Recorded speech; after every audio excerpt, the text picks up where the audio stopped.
कल 25 तारीख को 25 मार्च शाम में 7 साढ़े 7 बजे के आसपास अ, पुलिस कंट्रोल रूम में खबर मिला कि लोअर हाफलोंग एरिया में एक महिला को कुछ एक मॉब इकट्ठा होकर लोअर हाफलोंग जो बाज़ार है उसके पास उसके ऊपर असॉल्ट कर रहा है एक मॉब।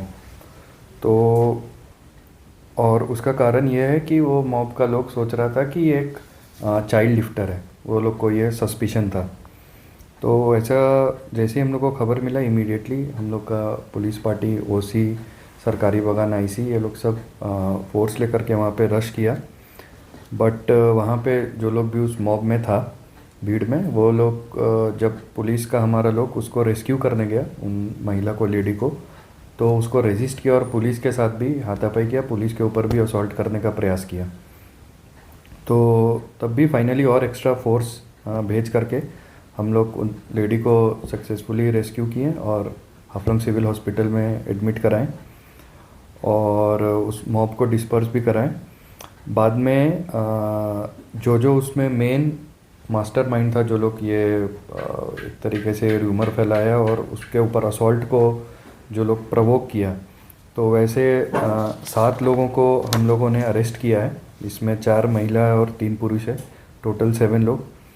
और एफआईआर भी रजिस्टर हुआ है और आगे का जो इन्वेस्टिगेशन है, जो कार्रवाई है, वो इसमें भी जारी है। पुलिस का हम लोगों का लगभग 3 आदमी का इंजरी हुआ है। एक तो हम लोग का जो आईसी था, टीएसआई को भी इंजरी हुआ और सरकारी बागान आईसी, उसका भी थोड़ा माइनर इंजरी हुआ है। बट एक हम लोगों का यूबीसी है, अजहर करके उसका नाम है, उसका थोड़ा सीरियस इंजरी हुआ, उसका नाक में शायद फ्रैक्चर हुआ है, तो उसको हम लोग रेफ़र किए हैं जीएमसीएच में फर्दर ट्रीटमेंट के लिए। तो उसका भी ट्रीटमेंट का हम लोग ख्याल रख रहे हैं। और जो विक्टिम है उसका भी हाफलोंग सिविल हॉस्पिटल में अभी चल रहा है, बट एज ऑफ नाउ तो उसका कंडीशन स्टेबल है। तो जिस हिसाब से हुआ है उसमें तो ग्रीवियस इंजरी ही होगा, काफ़ी इंजरी हुआ है। और एक इसके साथ साथ और भी हम ये चीज़ बताना चाहते हैं कि ये एक्चुअली में ऐसा इसमें इशू ये हुआ कि ये जो महिला है ये बाहर रहती, यहाँ रहती नहीं है। तो और जैसा कि बाद में इंक्वायरी में पता चला कि वो बच्चे को कुछ टॉफ़ी खिला रही थी या चॉकलेट खिला रही थी, तो उससे उन कुछ लोगों को सस्पिशन हो गया ऐसा करके। तो इस बारे में मैं मीडिया के थ्रू जो एक अपील भी करना चाहता हूँ दीवा हसाओ के लोगों को, कि ऐसा बहुत तरीके का एक र्यूमर चलता है कभी कभी, और एक वो फेजेस में आता है, और कभी व्हाट्सएप के थ्रू, कभी सोशल मीडिया के थ्रू कोई कुछ फेक वीडियो बना देता है, कोई कुछ र्यूमर फैला देता है, और फिर लोगों के बीच में काफ़ी डर का माहौल पैदा हो जाता है। उसमें कोई भी ऐसा स्ट्रेंजर आदमी या बाहर का आदमी, अजनबी आदमी दिखने से, खास करके जो बाहर का हो, जो दीमा हसाओ का नहीं हो, या जो उस एरिया के पर्टिकुलर कम्युनिटी को बिलोंग नहीं करता हो, उस वैसा किसी भी स्ट्रेंजर आदमी को देखने से बहुत लोगों के मन में एक ये आशंका होता है कि कौन है, और उसको लोग अटैक कर देते हैं सीधा। तो ऐसा घटना पहले भी हो चुका है, ये ऐसा पहला घटना नहीं है। मेरे हिसाब से शायद लास्ट ईयर 1 डेढ़ साल पहले हाजादीसा के आसपास भी माईबोंग में ऐसा एक घटना हुआ था कि जो पावर का कुछ काम करने जा रहे थे, इंस्टॉल करने जा रहे थे, उन लोग के ऊपर भी ऐसा एक अटैक हुआ था।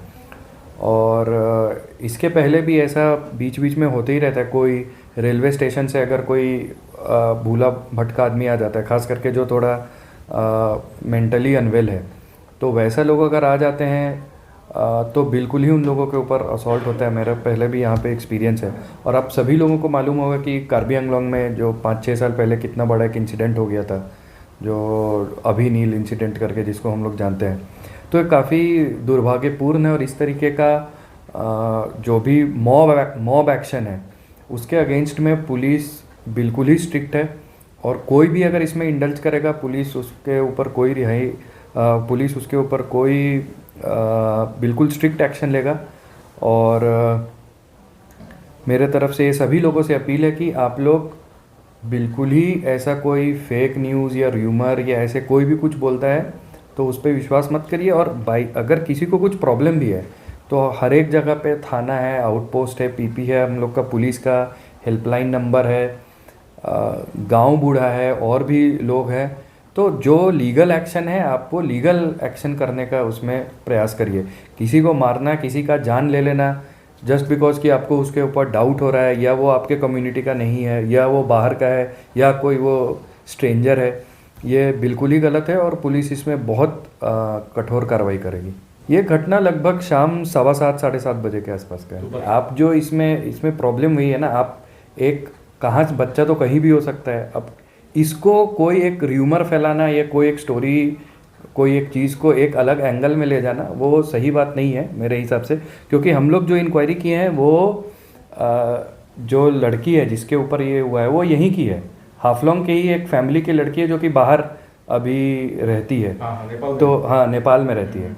तो उसके जब उसका फैमिली जान पहचान है, जब उसका सब कोई को मालूम है कि कौन है, तो मेरे हिसाब से ये एंगल में चीज़ को ले जाने का ज़रूरत नहीं है अभी तक के इंक्वायरी में जितना समझ में आया है। मेरे जानकारी में अभी तक जितना इंक्वायरी हुआ है उस तरीके का कोई नहीं है, एंगल नहीं है। उस पर तो हम लोग FIR रजिस्टर किए हैं, और FIR का अगर आपको चाहिए तो हम डिटेल्स भी दे देंगे। FIR रजिस्टर करके उन लोगों को अरेस्ट भी कर लिया गया है। तो इसमें जो सेक्शंस लगा है वो IPC का 143, 153A, 353, 332, 333, 354B, 326, 427 और 307, ये सब इसमें सेक्शन लगा है।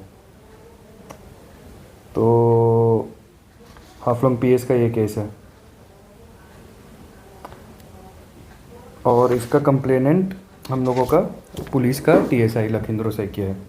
और फिर जो आप जो बात बोल रहे हैं, तो हो सकता है किसी पे भी किसी को सस्पिशन हो, किसी पे किसी को डाउट हो, तो उसमें जो उचित कार्रवाई ये है कि आप थाने को बताइए या जो है उसको बताइए। उसको वहाँ पर असॉल्ट करना और उसको जान से मारने का एक्शन लेना, ये तो किसी भी हालत में जस्टिफाइड नहीं है और इसका कोई मतलब नहीं है।